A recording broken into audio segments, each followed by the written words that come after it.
Ladies and gentlemen, Rodilia Stanton. I sat down to interview one of Rod's friends, Ellington.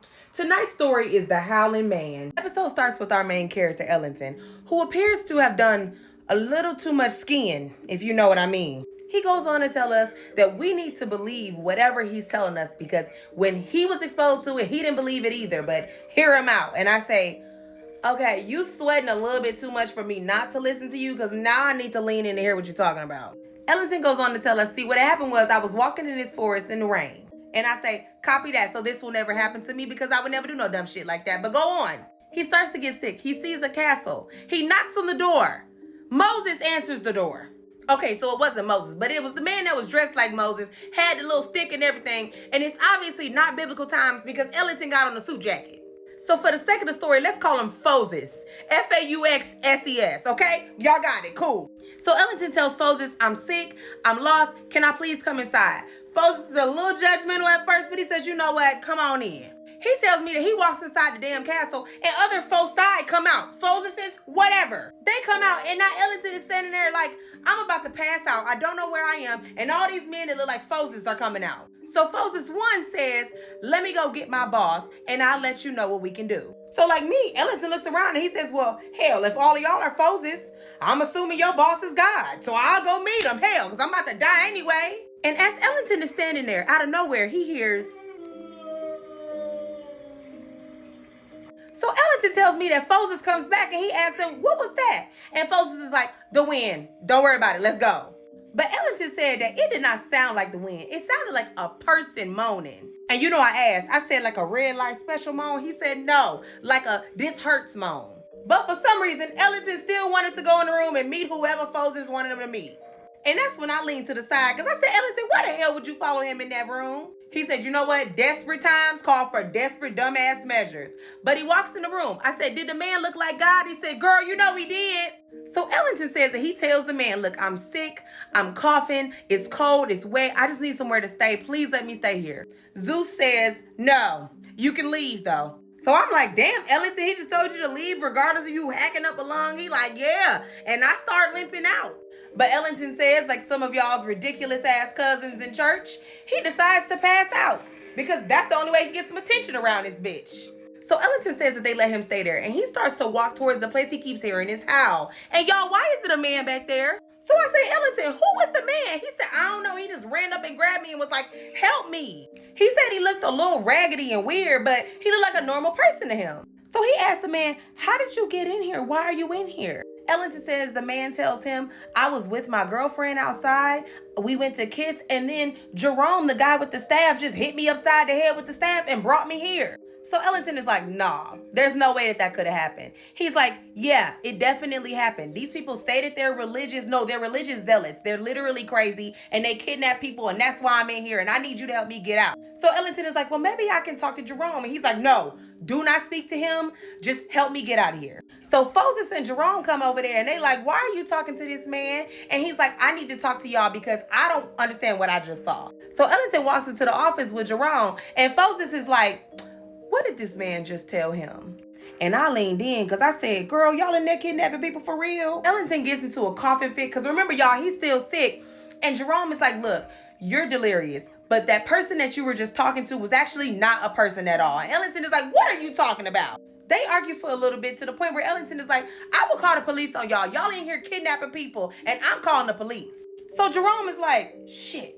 You would really call the police? He like, yeah. I'm gonna tell y'all, because I told Ellington to his face, friend, you had way too much dip on your chip. You need to mind your damn business, sit in that room, get your blanket and some soup, and chill with Foses. But no, you over here trying to save God knows who from God knows what. So Jerome is like, look, when I say that who you just met is not a person, I mean it literally.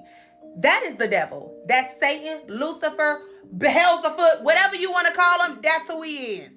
Ellington gonna tell me, girl, I hit the I love Lucy. I said, yeah, girl, because why the fuck you in there talking to the devil? Sit down. But do y'all think that made Ellington mind his business? Of course not. So Ellington tells this man, girl, you crazy as hell. Ain't no way that's Satan. Jerome is like, look, it's Satan and I'm going to tell you why. So Jerome and his group of Foseses are in the order of the truth. And after World War I, everything was so crazy throughout the world that they were overly worked. But there was one town right outside of this castle that was just so at peace. And Jerome said, of course, the devil found him because he don't want peace. But then Jerome found the devil and locked his ass up. So at this point, I'm asking Ellington, and you didn't believe him? You thought, oh, maybe I should just let him out anyway? Ellington's response was that of Rick James. Cocaine's hell of a drug. I said, you know what? Go on with the story. Jerome was like, look, whenever there was corruption, chaos, war, we started to realize he was there. As a spectator, as a commercial background actor, as a bitch in the back of a Maury crowd, he's present. Ellington still isn't convinced, but Jerome is like, look, you have to believe me and you have to leave it alone. But Ellington is like, I just don't understand because there's still evils in the world. There's still murders, robberies, people are poor. I don't understand how him being in here is helping the world. So I say, point Ellington. But then Jerome says, well, those are the natural disasters. Men do that to themselves. But the unnatural disasters like new war machines, mass destruction and extreme chaos, that's what he does. I say, point Jerome. And Ellington says, so I decide I'm going back to my room. But not before he goes to check on this man. And this is when I leaned out. Because I said, Ellington, if this was really a real man that got captured, he would have family looking for him somewhere. Why don't you ask his name? Why don't you get his information? No. Ellington's gullible ass tells me that he goes over there and the man is like, he lied to you, didn't he? You don't believe him, do you? And Ellington is like, not really. He's like, so help me. Ellington goes, well, why don't I just call the authorities? And the man goes, no, because then it'll be even worse. Then they'll kill me and all of these things. And that doesn't make Ellington say, what if somebody in actual trouble want to go to the authorities? And right as he's about to be convinced, Foses 3, we'll call him, comes and gets him and says, come take your ass to this room right now. Stop talking to this thing. And locks him in there. Ellington is like, why are you locking me in here? Now Ellington is really suspicious. Once the guard falls asleep, Ellington is able to unlock the door and get out. And of course, he starts to head towards his friend. Also, I tell Ellington, what kind of damn guards they got around there? If the devil there, y'all need to be awake. And the prisoner is like, you came. Okay, help me. Ellington says the only thing he had to do was lift the staff up off the door. His hand is right there. When Ellington showed me this picture, I said, now girl, come on. Lily, if he was really trying to leave this prison, he would have stuck his hand through there and yanked that staff up. Why couldn't he touch the damn staff? Ellington is like, girl, I was hallucinating at that point. I just said, here, just take the damn staff off and get out. As he's about to lift the staff up, Lazarus wakes up and he's like, don't do it. Y'all, look how easy it was for him to take this damn staff off. This is when I told Ellington, friend, I'm gonna have to side with you on this because if Satan is in my basement locked up, do you think a Kappa cane is gonna be what I use to bar the door? Baby, the way I'm going to Lowe's, Home Depot, Staples, TJ Maxx, I'm getting every lock that I know. But what I'm assuming is that the staff, because it was holy, he couldn't touch it and he would have burned his fingers.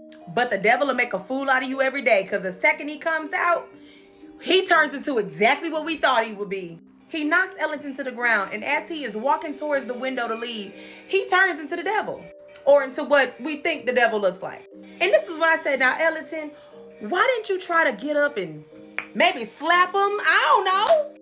He said he was scared, bitch. Ellington also claims that the devil gave him a mini stroke before he leave, but Ellington the type of person to try to get a lawsuit out of anything. He can't even go to Six Flags anymore. So after falling on the ground like a damn Family Guy character and releasing the #1 chaos conductor into the world, he just there like shit.